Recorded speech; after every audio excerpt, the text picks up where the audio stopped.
Hi friends, இது ஒரு பப்பாளி மரத்தை பற்றிய ஒரு வீடியோ. உங்கள் வீட்டில் நீங்கள் பப்பாளி மரம் வச்சு அது சரியாக காய்க்கலை அப்படின்னா இந்த மாதிரி ஒரு ஆண் மரம் மட்டும் வச்சுருங்க.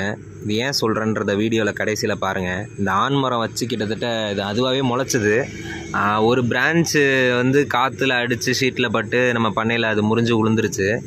அது பக்கத்துலேருந்து திருப்பி இன்னொரு பிரான்ச்சு கிளம்பி அதுலேருந்து பூ விட்டு இது பண்ணிகிட்ருக்கு. இப்போ இது என்ன காரணம், ஏன் ஆண் மரம் இருக்கிறது நல்லதுன்னு சொல்கிறேன்னா, இது பக்கத்தில் அப்படியே பார்த்தீங்கன்னா நாட்டு பப்பாளி மரம்.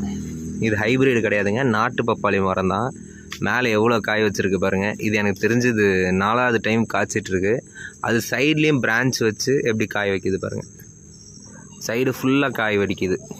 நல்லா இந்த மாதிரி காய் வைக்குதுன்னா, ஏன்னா இது எதுக்கு இப்போ நான் இந்த வீடியோ போடுறேன்னா, ஆண்மரம் நிறைய பேர் தேவை கிடையாதுன்னு வெட்டிடுறீங்க. ஆனால் இது ஆண்மரம் இருக்கிறதுனால மகரந்த சேர்க்கை நடந்து அது பக்கத்தில் உள்ள பெண் மரம் நல்லா